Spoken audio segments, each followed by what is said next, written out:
October 2 விசிக மகளிர் விடுதலை இயக்கம் நடத்தும் மது மற்றும் போதைப் பொருள் ஒழிப்பு மகளிர் மாநாடு.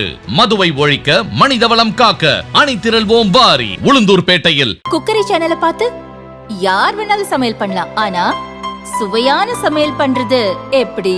நான் இதயம் நல்லெண்ணெயில சமையல் பண்றேன். ஆஹா ஓஹோன்னு பாராட்டுறாங்க. நீங்களும் இதயம் நல்லெண்ணெயில சமையல் பண்ணுங்க, பாராட்ட வாங்குங்க. தினம் தோறும் வாங்குவே இதயம் இதயம். வணக்கம். செய்திச் சுருக்கம்.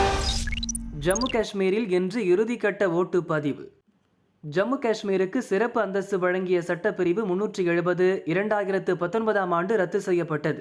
இதையடுத்து 90 தொகுதிகளை உள்ளடக்கிய சட்டசபைக்கு 3 கட்டமாக தேர்தல் நடைபெறும் என்று தேர்தல் கமிஷன் அறிவித்தது.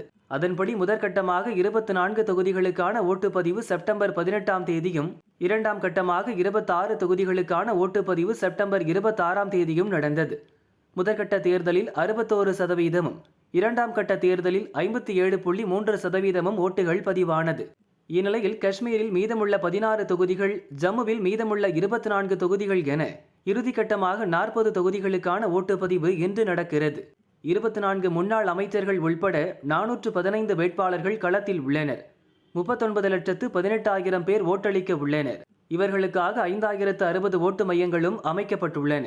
காலை 7 மணிக்கு தொடங்கிய ஓட்டுப்பதிவு மாலை 6 மணி வரை நடைபெறும். மக்கள் ஆர்வமுடன் வரிசையில் காத்திருந்து ஓட்டளித்து வருகின்றனர். இதையொட்டி மத்திய ஆயுதப்படை, போலீசார் என 400 கம்பெனி பாதுகாப்பு படையினர் குவிக்கப்பட்டுள்ளனர். பாதுகாப்பு பணிகள் தீவிரமாக நடைபெற்று வருகிறது.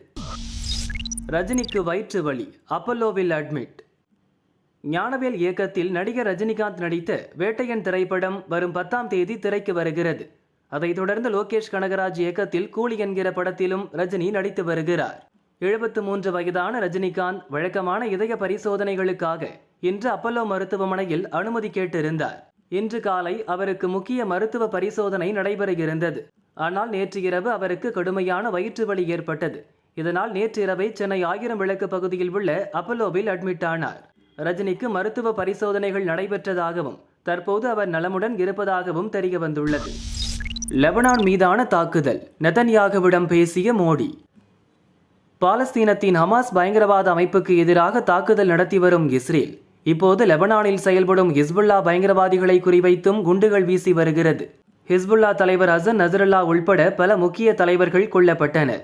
இதுவரை வான்வழியாக தாக்குதல் நடத்தி வந்த இஸ்ரேல் லெபனானுக்குள் தரைவழியாக புகுந்து தாக்க ஆயத்தமாகி உள்ளது. இந்த சூழலில் பிரதமர் மோடி இஸ்ரேல் பிரதமர் பெஞ்சமின் நெதன்யாகுவிடம் தொலைபேசியில் பேசியுள்ளார். மேற்கு ஆசியாவின் தற்போதைய நிலை குறித்து அவர் கேட்டறிந்தார். நமது உலகில் தீவிரவாதத்திற்கு இடமில்லை. பிராந்திய விரிவாக்கத்தை தடுப்பதும் பணைய கைதிகள் அனைவரையும் பாதுகாப்பாக விடுவிப்பதை உறுதி செய்வதும் முக்கியம். அமைதி மற்றும் ஸ்திரத்தன்மையை சீக்கிரம் மீட்டெடுப்பதற்கான முயற்சிகளை ஆதரிப்பதில் இந்தியா உறுதி பூண்டுள்ளது என பிரதமர் மோடி தெரிவித்துள்ளார். ஆழம் தெரியாமல் காலை விட்டு தடுமாறுகிறது தமிழக அரசு. மோடிக்கு அண்ணாமலை கடிதம். பாஜக மாநில தலைவர் அண்ணாமலை பிரதமர் மோடிக்கு எழுதியுள்ள கடிதத்தில் கூறப்பட்டுள்ளதாவது: 2020 சென்னையின் மெட்ரோ ரயில் திட்டத்தின் 2ஆம் கட்ட பணிகளுக்கு உள்துறை அமைச்சர் அமித்ஷா அடிக்கல் நாட்டினார். ஆனால் மத்திய அரசின் நிதி ஒப்புதல் பெறுவதற்கு முன்பே இதை தங்களின் திட்டமாக கருதி மாநில அரசு செயல்பட தொடங்கியது. இந்த திட்டத்திற்கு மொத்தம் 63,246 கோடி நிதி தேவைப்படுகிறது. ஆனால் மத்திய அரசின் பங்களிப்பு இல்லாமல் தானே திட்டத்தை செயல்படுத்த தமிழக அரசு முடிவெடுத்தது. 4 ஆண்டுகள் ஆகியும் 1/3 பங்கு பணிகள் மட்டுமே முடிந்துள்ளன. நிதி நெருக்கடியில் சிக்கியுள்ளதால் மேலும் நிதி ஒதுக்க முடியாமல் தமிழக அரசு திணறுகிறது. பணிகள் முடங்கி நத்தை வேகத்தில் நடந்து வருகின்றன. இந்த சூழலில் மத்திய அரசு மீது வீண்பழி சுமத்த திமுக அரசு முயற்சி செய்கிறது. இதை கவனத்தில் எடுக்காமல் திட்டத்தின் சாதக சூழலை நாம் கணிக்க வேண்டிய சூழலில் உள்ளோம்.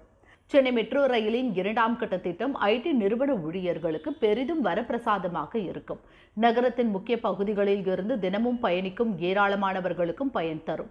இதை கருத்தில் கொண்டு சென்னையின் முக்கிய பகுதிகளை இணைக்கும் இத்திட்டத்திற்கு மத்திய அரசு நிதி ஒதுக்க வேண்டும். கடந்த 10 ஆண்டுகளில் தமிழகத்திற்கு ஏராளமான நலத்திட்டங்களை மத்திய அரசு வாரி வழங்கியுள்ளது. சென்னை மெட்ரோ திட்டத்திற்கும் 50% நிதியை கொடுத்து மக்களுக்கு பயன் தரும் திட்டம் அமைய உதவ வேண்டும் என அண்ணாமலை கோரிக்கை வைத்துள்ளார். நிர்மலா நட்டா மீதான வழக்கை விசாரிக்க தடை. கர்நாடகாவை சேர்ந்த தொழிலதிபர்களை மிரட்டி அவர்களை தேர்தல் பத்திரங்கள் வாங்க செய்ததாக மத்திய நிதியமைச்சர் நிர்மலா சீதாராமன், பாஜக தேசிய தலைவர் நட்டா, மாநில தலைவர் விஜயேந்திரா, முன்னாள் மாநில தலைவர் நளின்குமார் கட்டீல் மற்றும் அமலாக்கத்துறை அதிகாரிகள் மீது குற்றச்சாட்டு எழுந்தது. இதன் மூலம் பணப்பறிப்பு நடவடிக்கையில் ஈடுபட்டதாக பெங்களூருவை சேர்ந்த ஜென் அதிகாரி, சங்கர்ஷ் அமைப்பை சேர்ந்த ஆதர்ஷ் என்பவர் MP, MLAக்கள் மீதான வழக்குகளை விசாரிக்கும் சிறப்பு கோர்ட்டில் மனு தாக்கல் செய்தார். இந்த மனுவை விசாரித்த பெங்களூரு சிறப்பு கோர்ட் மத்திய அமைச்சர் நிர்மலா, நட்டா, விஜயேந்திரா, நளின்குமார் உள்ளிட்டோர் மீது வழக்கு பதிய போலீசுக்கு உத்தரவிட்டது. அதைத் தொடர்ந்து நிர்மலா, நட்டா உள்ளிட்டோர் மீது திலக் நகர் போலீசார் FIR பதிவு செய்தனர். மத்திய அமைச்சர்கள் நிர்மலா, நட்டா ஆகியோர் மீது வழக்கு பதியப்பட்டதை அடுத்து அவர்கள் உடனடியாக பதவி விலக வேண்டும் என காங்கிரஸ் தலைவர்கள் வலியுறுத்தினர். இந்நிலையில் தங்கள் மீதான குற்றச்சாட்டு ஆதாரமற்றது, இந்த வழக்கு விசாரணைக்கு தடை விதிக்க வேண்டும் என குற்றம் சாட்டப்பட்டவர்களில் ஒருவரான நளின்குமார் கட்டீல் கர்நாடக ஹைகோர்ட்டில் மனு தாக்கல் செய்தார். இந்த மனுவை விசாரித்த கோர்ட் மத்திய அமைச்சர் நிர்மலா, நட்டா, கட்டீல் உள்ளிட்டோர் மீதான வழக்கு விசாரணைக்கு அக்டோபர் 22ஆம் தேதி வரை இடைக்கால தடை விதித்து உத்தரவிட்டது. கோர்ட்டில் வழக்கு தொடர்ந்து ஆதர்ஷை தேர்தல் பத்திரங்களை வாங்க சொல்லி யாரும் மிரட்டவில்லை. பாதிக்கப்பட்டவர்கள் யாராக இருந்தாலும் புகார் அளிக்கலாம். அதுவரை குற்றம் சாட்டப்பட்டவர்கள் மீதான வழக்கு விசாரணைக்கு இடைக்கால தடை விதிக்கப்படுகிறது என ஹைகோர்ட் காரணம் கூறியது. வழக்கு விசாரணை அக்டோபர் 22ஆம் தேதிக்கு ஒத்திவைக்கப்பட்டது. 3 மாதத்தில் 2.5 லட்சம் பேருக்கு அமெரிக்க விசா. இந்திய பிரதமர் மோடியும் அமெரிக்க அதிபர் ஜோ பைடனும் சந்தித்த போது இரு நாட்டு உறவுகளை வலுப்படுத்துவதற்கான முடிவுகளை எடுத்தனர். இதனால் இந்தியாவுக்கான அமெரிக்க தூதர் எரிக் கார்செட்டி இந்தியர்களுக்கான விசா நடைமுறைகளை எளிமைப்படுத்தி அதிகம் பேருக்கு விசா வழங்க உத்தரவிட்டார். இதுகுறித்து அமெரிக்க தூதரக அதிகாரிகள் கூறியுள்ளதாவது: இந்தியாவில் உள்ள 5 தூதரக பிரிவுகளின் வாயிலாக அமெரிக்காவில் படிக்க விண்ணப்பித்த தகுதியான மாணவர்கள் அனைவருக்கும் விசா வழங்கியுள்ளோம். இந்த ஆண்டில் மட்டும் 12 லட்சம் பேர் விசாக்கள் பெற்றுள்ளனர். இது கடந்த ஆண்டை விட 35% அதிகம். மேலும் விசாவுக்கு விண்ணப்பித்தோரில் 2.5 லட்சம் பேருக்கு இந்த ஆண்டுக்குள், அதாவது 3 மாதங்களுக்குள் வழங்க உள்ளோம் என தெரிவித்தனர். தமிழகம், புதுச்சேரியில் இன்று கனமழைக்கு வாய்ப்பு. குமரிக்கடல் மற்றும் தமிழக பகுதிகளின் மேல் வளிமண்டல கீழடுக்கு சுழற்சி காணப்படுவதாக வானிலை ஆய்வு மையம் தெரிவித்துள்ளது. இதன் காரணமாக தமிழகத்தில் ஒரு சில இடங்களிலும் புதுச்சேரியிலும் இன்று இடி மின்னலுடன் மிதமான மழை பெய்ய வாய்ப்புள்ளது. இன்று கோவை, நீலகிரி, ஈரோடு, கிருஷ்ணகிரி, தருமபுரி, திருப்பத்தூர், சேலம் ஆகிய 7 மாவட்டங்களில் கனமழை பெய்யும்.